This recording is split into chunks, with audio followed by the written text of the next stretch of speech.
आज आम्ही कोटी रुपयाचे बंगले बांधलेत आणि आमच्या बापाचा चहा तुम्ही बंद केलाय तरी आम्ही तक्रार करीना. 15 वर्षापूर्वी महिला मंडळ मुलीचा बाप मुलीला दिवाळीला जर न्यायला आला तर नवरदेवाकडची माणसं त्याला चहा देत नव्हती. याच्यातले जेवढे श्रीमंत माणसं बसलेत कीर्तनाला एकालाही घरी चहा नाही सकाळी. लाबाड बोलायचं नाही.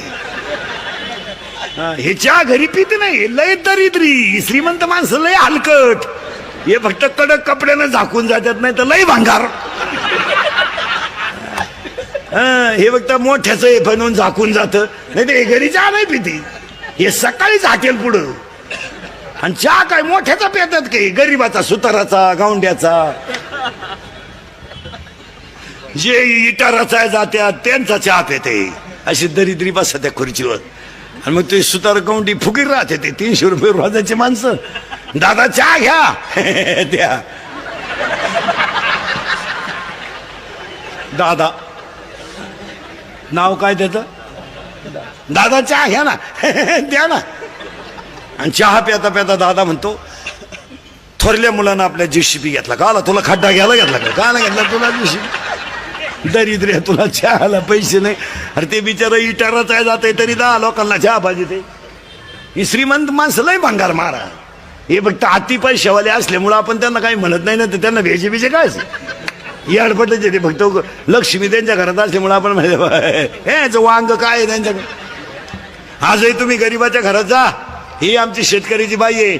3 मुळ्या ऊसाच्या तुडी ती बादलीभर धुणं धुती आणि 10 लिटर म्हशीचं दूध काढी ती. सर्दी होईना तिला. सर्दी थंडी तापत बाजूलाच. सर्दी झाली तर ती लगेच कोरा चहा पितीन मोकळी झाली. याची लिफ्टनं वर जाती लिफ्टनं खाली येते. मणक्यात गॅप डोळ्याला अंधार आहे त्या. अगं तू जगती तरी का आला. जर त्यालाही मोकळं करीना तोही गुंतून ठेवला त्यालाही दुसरी करता येईन तूही उलथानं काय करते त्याला. पटलं. आजही शेतकऱ्याच्या घरात जा. 15 माणसाचा स्वयंपाक 15 मिनिटात. पिठलं भाकर पण दणकून. हे श्रीमंत हलकट माणसं मोजी त्या. 5 सांगितले 6वा वाढला संपल्या चपात्या. आणि त्याची बायको म्हणती निवांत जेवा. ताटल्या खाता का निवांत जेवा. शेतकऱ्याच्या घरात अजून आरुळी देऊन चहा येतो. आणणारे चहा वजन नाही आहे. गरीबाच्या घरात वजन नाही आहे. आजारी तुम्ही मग बोलायला काय वजन नाही आहे. अजूनही गरीबाच्या घरात जाऊन पहा चहा आणणारे. हे श्रीमंत हलकटांचं तसं नाही.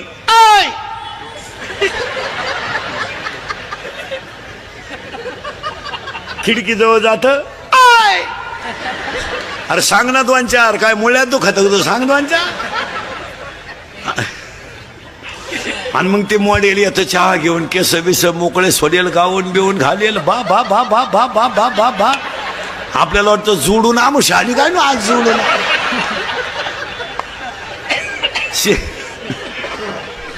अरे शेतकऱ्याच्या घरात चहा प्यायचा म्हणजे कपातून बशीत. या दरिद्र्यांच्या घरात कपाट डोकायला लागत. चहा आहे का. अजून 1 वर्षानं या श्रीमंताच्या घरात एकच कप येणार सगळ्या पाहुण्यांना. फक्त पाहुण्या पुढं कप न्यायचा आणि पाहुण्यानं जिबीचा शेंडा बुडवायचा फक्त त्याच्यात.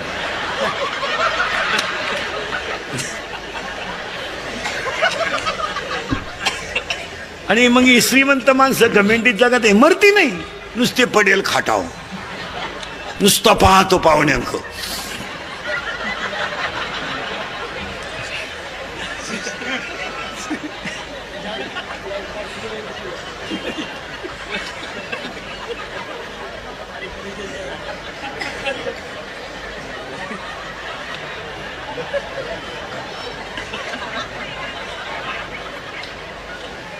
पाहुणे म्हणले चहा.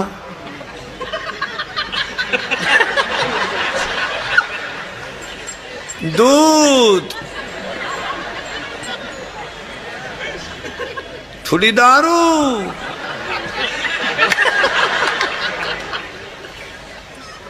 मरती नाही आणि मेले तर यांना कावळा शिवत नाही.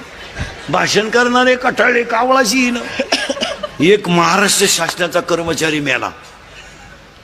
भात वाळला 10:30 वाजले. भाषण करणारे कटाळले कवर खोटं बोलतील. कारण नदीवरच्या दाव्याचं भाषण म्हणजे प्युअर खोटं भाषण. अहो कसाही मरू चांगलाच म्हणायची पाळी येते ना. तो येड सोडून मिळाला तरी आपण म्हणायचं त्यांचे आमचे जवळचे संबंध होते. आता काय करता. वाहिला बुद्वी दुःखाची केवळ वाहिला बुद्वी दुःखाची केवळ वाहिला बुद्वी दुःखाची केवळ वाहिला बुद्वी दुःखाची केवळ भोगले ते भाला सजितात भोगले ते भाला सजितात ठेविले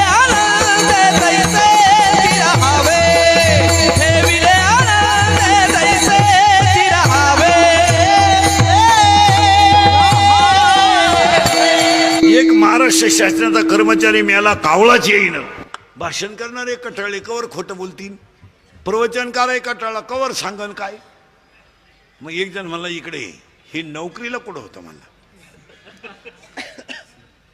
तुम्हाला महाराष्ट्र शासनात होता. कावळा शिवणार नाही म्हणला. 100ची नोट ठेवी म्हणला. भात ठेवली ना 100ची नोट. 50-50 कावळे गोळा झाले. पण कावळ्याने फक्त नोटच नेली. 7 तासात राहिला. आता काय माहिती. मग दादा कोंडकेने फुकाट पहिली 100ची नोट काढली का तेव्हापासूनच काढली. एक ही माणसं मरत नाहीत. मला गोष्ट नाही सांगायची.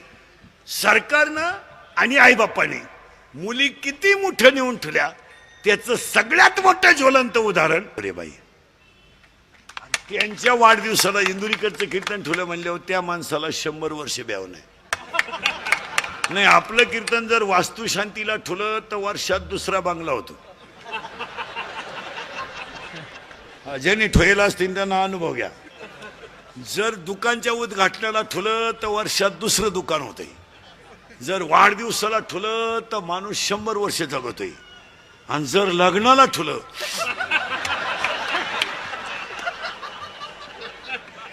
बाकीचा विचार घरी गेल्यावर करा. आता ह्या अभिष्ट चिंतनाला माझं कीर्तन ठेवलं म्हणल्यावर हा स्त्री किती मोठी असते हे सगळ्यांना दाखवून देणारा उत्सव आहे. हा एकटा एका मॅडमचा आपल्यातली एक मॅडम आहे. आणि ह्या वाढदिवसाला एक ध्यानात ठेवतो महिला मंडळ. आपल्यातली एक स्त्री किती मोठी होऊ शकते हे त्याचं उदाहरण आहे. देव कोण नाही देत नाही काही. कोणी उठणं हे नाही. माईक तुटस्तवर भाषण करणारी माणसं आहेत. वायरी तुटल्या तरी बोला त्यातच. हो पण ह्या जगात स्वर्गीय श्री बाळासाहेब ठाकरे नंतर भाषणाची लकप कोणाला जमली नाही. नाही नाही नाही नाही नाही नाही. बाकी मरू द्या. तसे कपडे घालाल तुम्ही. तसे कपडे घालाल तुम्ही. दाढी राखाल तशी. पण ते पुन्हा होणे नाही. काय मत आहे तुमचं. नाही नाही नाही. उगाच कोणी उठायचं आणि बाय काहीचं काही बरळायचं त्याला काय किंमत आहे. सचिवानं लिहून द्यायचं आणि यांनी बोलायचं त्याला काय किंमत.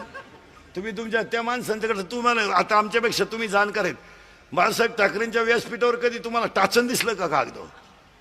खुर्चीवर उठायचं सुरू का. अरे ती ताकदच आतून होती महाराज. आपाप शब्द बाहेर पडायचे. आपोआप उभं राहिल्यावर टाळी वाजत होती. तर बोला गप्प बसेपर्यंत टाळी चालत होती.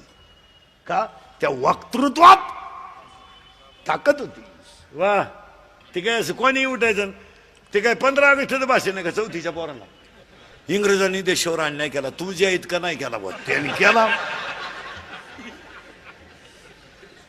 हे काय भाषण आहेत. हो पुन्हा व्यक्ती होईल तशी बोलणारी नाही. ऐका नीट. स्वर्गीय श्री बाळासाहेब ठाकरे नंतर भाषणाची लकप कोणाला जमली नाही. आणि विरोधकाला सुद्धा हसायला लावणारं विलासराव देशमुखानंतर भाषण कोणाला जमलं नाही. वा वा वा वा. महाराज सत्ताधारी असो नाही तर विरोधक असो खळखळा असला पाहिजे. त्या भाषणाची लकप होती. 3 दुसऱ्याच्या हृदयाचं छेद घेणार स्वर्गीय श्री R.R. पाटलानंतर भाषण कोणाला जमलं नाही. नाही नाही. आणि हृदयाला घाम फोडणार स्वर्गीय गोपीनाथ मुंडे नंतर भाषण कोणाला जमलं नाही. आणि आज सगळ्यांचं जिरवणार पवार साहेबांनंतर कोणाला जमलं.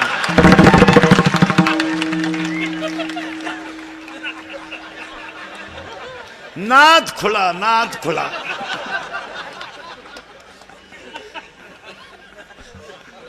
काय तुम्हाला एक वाक्य सांगा महाराज, जे आपले लोक अभ्यास करीत नाही महाराज. ही जी माणसं असतात ना महाराज, नगरसेवक साहेब मॅडमला सांगून देतो, ही जी माणसं असतात ना महाराज, ही इतरांच्या तुलनेत बुद्धीनं 10-10 वर्ष पुढे असतात. काल ज्यांची जयंती होती ते महात्मा ज्योतिबा फुले, शाहू महाराज, संभाजी महाराज, डॉक्टर बाबासाहेब आंबेडकर, सावित्रीबाई फुले, ही जी माणसं होती, बाळासाहेब ठाकरे, शरदचंद्रजी पवार, ही जी माणसं आहेत ना महाराज, ही आपल्या अभ्यासाच्या 10 वर्ष पुढे आहेत. आपल्या डोक्यात जेव्हा मराठी शाळा येते तेव्हा त्यांच्या डोक्यात इंग्लिश मिडियम येतं, आणि आपल्या डोक्यात इयर खांदायची येतं तेव्हा त्यांच्या डोक्यात ठिबक येते. आपण म्हणतो इयर खांदायला पाहिजे तेव्हा ते म्हणतात ठिबक केली पाहिजे. आपण म्हणतो इंग्लिश मिडियम काढलं पाहिजे तेव्हा ते म्हणते इंजिनिअरिंग काढलं पाहिजे. इतका त्यांचा आपल्या बुद्धीचा इतका फरक आहे की नाही. आणि ही 80 वर्षाची जी ताकद आहे ना, सगळ्या तरुण पोरांना सांगतो, ही 80 वर्षाची जी ताकद आहे ना, ही ताकद 18 वर्षाच्या पोराला लाजिते हो.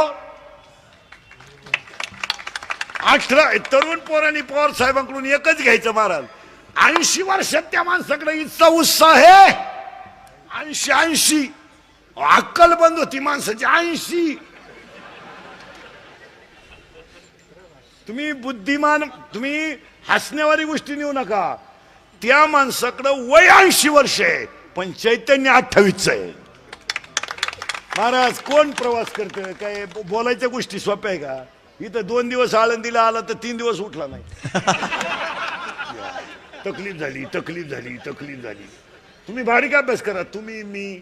महाराज कष्ट आहे आणि एसबीएनला फिरणं याच्यामध्ये कष्ट आहे, पण त्या माणसांच्या चेहऱ्यावर कधी माईकवर उभे राहिलो कष्ट जाणवत नाही हो.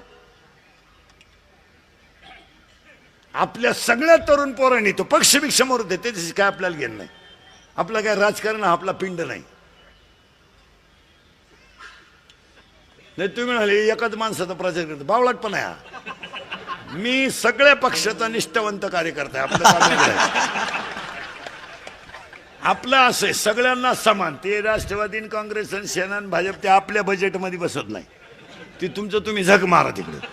आपण फक्त व्यक्तीच्या कर्तृत्वाला किंमत देणारा माणूस आहे, त्याच्या पक्षाला नाही. पक्षाला काय घेणं आपल्याला काय करत. बरं कोणी पक्ष काढला तर काय आमच्या पक्षाची तुलना होत असते का. तुम्ही किती पक्ष काढले